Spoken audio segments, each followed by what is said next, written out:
Operating as a dentisting human in the game of dentistry can often make you feel like this. This is my friend, Mr. Grumbly, and this is what I share. This is how you feel on the inside part of your body as a dentisting human. What are ways that make us feel this way? When someone tells you, I hate going to the dentist. I hate my lower denture. What does my insurance cover? Why doesn't it cover more? When you have an awesome team, but they do an amazing job fighting over who took the last box of lidocaine. Well, on Talking Nachos with Dr. Nacho, that's me, our goal is to help you be happier by reducing your dentisting annoyance, helping you be more successful, less stressed out, and reduce the number of times you feel like crying inside a day. So we have two awesome guests today. I'm going to bring one up right now to share what they do to help dentisting humans. And if you want to connect with us in any way, you want to be a guest on Talking Nachos, you want to find out what we do, find out what Dental Nachos is, just text Nachos to 215-543-6454. You'll be part of our community, and we'll also send you back a free prize. So my first guest is the awesome Leah Morgan, and she is going to share with us. It's always a surprise, Leah. What do you do to help dentisting humans reduce annoyance, be happier? Thanks so much for being here. Thank you for having me. So I am a pediatric occupational therapist. So I am not a dentist, nor do I know too much about dentistry. But as a pediatric occupational therapist, I do know a lot about children. Yeah. And specifically, what I do now is I'm focused on helping other professionals, especially right now, dentists and hygienists, orthodontists, learn about interacting and improving their patient care for kids who have something called sensory processing disorder. Sensory processing disorder. So as a dentist, I've been a dentist for 19 years. I grew up in a family practice, worked with my amazing dad until he passed away, worked with my brother. We've seen kids along our journey. Family practice like to see kids, but I will share that sometimes a child being screaming in another room does not make a good environment for the rest of the patients. Always feels like something's going wrong. So sure. Share with us, what is this sensory issue and how is it affecting our dentisting lives? Okay, perfect. So sensory processing disorder is something we call an unseen disability. So kids will walk into your office and you don't know necessarily that they're struggling with that issue.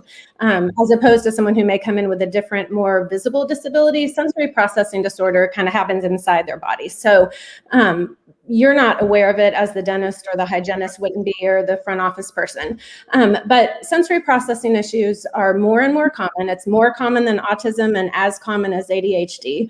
It's happening in the course. We talk about why we think it's going, increasing in frequency, but basically it's just where the child's ability to interpret sensory information is impaired. And so, like, for example, if there's a clock ticking on a wall or some background, there's all kinds of noises in a dental office.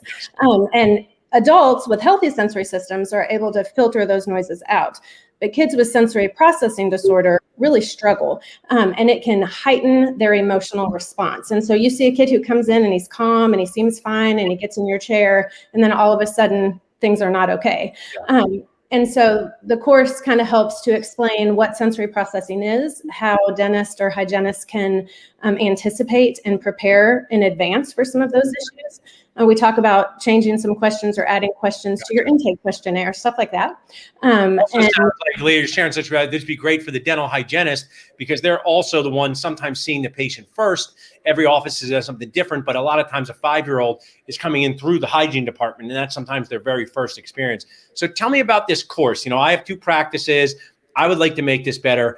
What does your course do? How do people get access to it, and what are they going to learn? Okay, perfect. So it is a 2-hour continuing ed course. It's an on-demand webinar that you access through our website, which is SIP, SIPP for Sensory Informed Pediatric Practice, so sipceus.com. It's an on-demand webinar, so it has 4 modules. People can work through them all at one time, or they can kind of pace it out and do, 30 minutes or 20 minutes there. But the course kind of talks about, there's 8 areas of sensory processing. Some are really obvious, what you hear and what you see. That's Some right. are less obvious, like the vestibular sense. So right. when you have kids that you put them backwards in a chair, they kind of freak out because they don't know where their body is in space. So we talk about all the areas.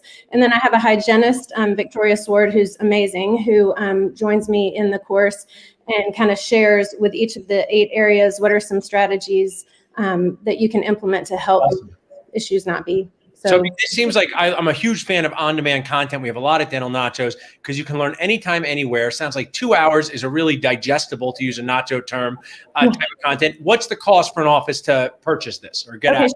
Sure. So we are just starting out with the dental course. It is right now at $69 per person, and it is approved in numerous states, including California. We've got lots of states that have already approved it. Some states don't approve individual courses, and in those states, it's considered an elective, and it meets requirements. Like in Kentucky, for example.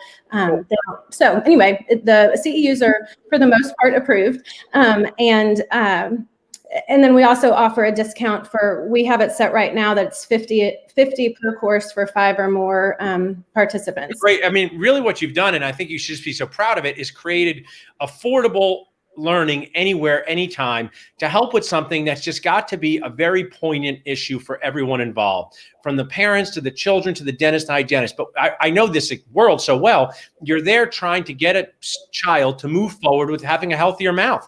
And, you need to look in their mouth, you need to clean their teeth. They might need a procedure. So it sounds like general dentists, this would be great for general dentists, pediatric dentists, orthodontist. Is that the maybe even oral surgeons? Absolutely. I would think anyone that's working with children, typically by the time someone's an adult, they've learned how to adapt to those sensory issues. And again, they're more prevalent now than they were. So there aren't as many adults that struggled with that. But yes, anyone who is seeing kids, and you kind of know that you have these quirky situations where you're like, why did that go south? I wasn't expecting that. It seemed fine. And oftentimes, in my opinion, it is a sensory issue. And from the work I've done. By quirky, you mean almost every day dentists have this experience for one way or another. And that's why, I mean, as new dentists come in, I'm wearing my new dentist boost camp shirt. As new dentists come in, sometimes we really judge ourselves harshly on when things go sideways. It could be something not fitting right. It could be this behavioral issue, and you're giving them an awesome tool. So I really appreciate it, Leah. Share us one more time. So I want to reach out to you directly to ask about this. What would be the best way for them to do so? Sure. So my email is on the website. My name is Leah, Lea.Morgan, at sipceus.com. The website is also SIPP, sensoryinformedpediatricpractice.com. And my contact information is all on there as well. But I really appreciate you having me, because I do feel like it's super important. I'm passionate about it. It's kind of a niche thing for a dentist, but I think if they better understood sensory processing, they'd have less of those hiccups with kids. Thanks so much, Leah. Really sharing great value. We appreciate you being part of our community. Well, thanks for having me. I really appreciate it. So awesome first share on our Talking Nachos episode here. And we have someone coming up next. And the niche was a great way to transition to this person helping us, a dentist who's helping dentists with niche things. So I'm going to welcome Dr. Michael Goldberg here. Michael, how's it going? We'd love to know what you do to help dentists. It's going great, Paul. And thanks for all the things that you do to help dentists. Thanks. Appreciate it. So I realized years back that most dentists have no idea about what to do with business. And so I've been teaching practice. Michael, I'm going to end this right now. Want to know why? Because I took so many good business courses in dental school. They were just wonderful. Not the Krebs cycle we learned. I'm just joking. We learned none of that. I don't understand. They don't teach you core things that you need to survive. And they spend all this time on stuff that literally never helps you. The melting point of gold, I could have Googled, but how to get my team on board and run a practice, that was it. So I'm just joking. I just wanted to add that in there, but we don't know business as dentists. So tell us a little bit, before you tell us what you do, tell us the pain that causes dentists. Tell us the challenges that cause dentists. You work with dentists. Where do you see those challenges? So I see so first of all, the bottleneck is always at the top of the bottle. Yeah. So it starts with your own mindset. It starts with having the vision and being able to communicate that vision. So communication is probably the biggest issue I see in most practices. Yeah, I see that. And so these dentists are coming to you and they're coming with saying, hey, I want to do something new. Tell us about these niche things that you help them add. How does that impact not only their business, but also how they feel about what they do each day? So one of the main areas I focus on is dental sleep medicine. So we're the official consultants to the Spencer Study Club, Jameson Spencer. I don't know if you've I know him. Yeah, he's a really big fish, if that's a word, in the sleep world, and does a lot of great stuff. Correct. So Jameson and I work together and I do the sort of practice management consulting for the group. Awesome. And that came about because I started seeing dentists try to incorporate dental sleep medicine, and one of several things were happening.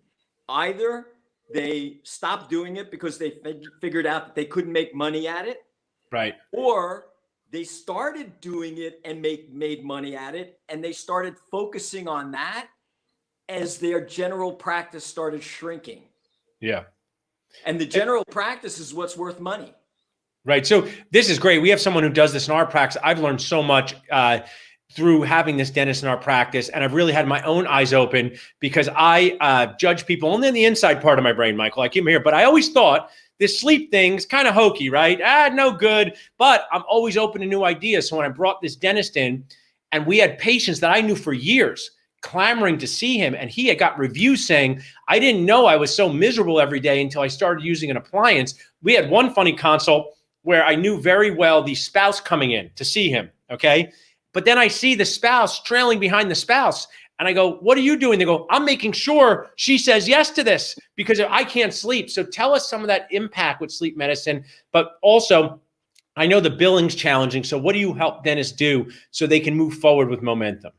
So we help them organize their systems specifically around communications that enable the practice to pivot to do something that's very different than regular dentistry. Yeah. So because dental sleep medicine in particular, TMJ a little bit less, is a medically collaborative therapy. You're now dealing with a treatment that is based on a diagnosis from a physician. Right. We can't diagnose sleep apnea. Yeah. We can treat it, but we can't diagnose it. And that presents all kinds of challenges. Plus, it's a very different patient flow. Yeah. And incorporating that into the practice. So if you don't give enough thought, you don't strategize how to do that before you start doing it and think that it's going to happen organically, Right. you know what happened? I mean, organic stuff is really good, especially if they're nachos.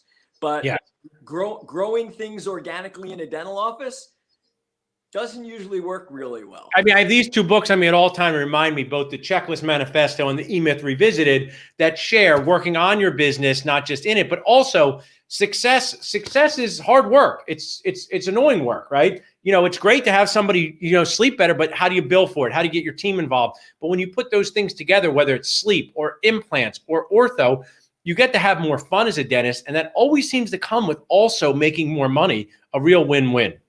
So you brought up a great point about billing, because ultimately it's all about the money, because no money, no mission. Right.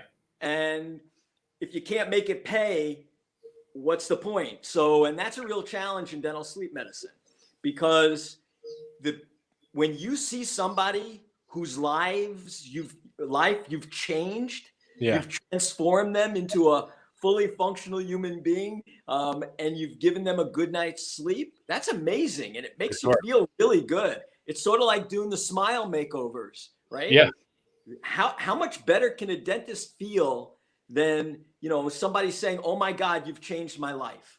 I mean, I wanted to connect you to our person, or to Nacho team connect to our person, but he's a very funny guy. And he said, been a dentist for 30 years. Not once has anyone really thanked me for a class 2 filling, but I've impacted more lives doing this. And people have written me the most poignant things. And that's why we do what we do, to make these great impacts. And I love that you're sharing this, Michael, because we need to get the dental students to understand that this is part of being a dentist. It's more than just waxing a tooth, which you never have to do again, setting a denture, which you also never have to do again, festooning. Have you festooned a lot in the real world? I did not festoon much. There was so much festooning. Then I got to the real world. I'm like, where's all the festooning? It wasn't there. So I say that jokingly, but with meaning. So if you were going to tell a dentist to go out and do something now, right? A general dentist who's been practicing and successful, what's like a good first step to get them thinking or their mindset changed? So a good first step is to go to my website and schedule a complimentary 20-minute strategy session. Love that. So that's the first step. I tell people, how can people do that? Just so what's the best website for them to go to? PracticePerfectSystems.com. Okay, but and it's great. And one of the things I want to pause on is there's so many great people giving out complimentary strategy sessions. Just take them. Whether it's your accountant, a sleep medicine person, a technology thing, almost every person, I deal with so many people, they always give you a free call. Take the free call, learn, take the free Zoom, learn. Your life can be transformed. And if not, you just lost 20 minutes. So I love that you do that. So practiceperfectsystems.com. Then what's the second step? The second step is to start scheduling meetings in your practice. Like that. Meetings are it's the oil that makes practice work. And most dentists say, I don't have time for meetings, I'm too busy. What I found in my practice and in those that I consult with is that as you increase the meetings, if they're good meetings, it will actually increase your productivity. Sure. It's dentists, teams have to bond together. I am someone who tries to balance meetings, both as dental nachos and my office. You need enough. You can't have none. You can't have 4-hour complaint sessions. You have to find that magic time where people get together. So I truly appreciate you sharing. We'll connect more. Just one more time, if someone to reach out to you, what would be the best way to do so? PracticePerfectSystems.com. Awesome. Well, thanks so much for being here. Really, really appreciate it. Thanks, Paul. Thanks for everything you do. Appreciate it. Thanks. So there you have it. A super fun, fast, sitcom-length show on how we can be more successful, less stressed out, reduce the number of times we want to cry inside a day. Awesome value shared by Leah and Dr. Michael. If you want to connect with us in any way, be a guest on the show, find out what my favorite nacho topping is. Just text nachos to 215-543-6454. We're building a collaborative community that cares more about each other than Crown Prep Taper, and it's so important. And I thank you for being a part of it.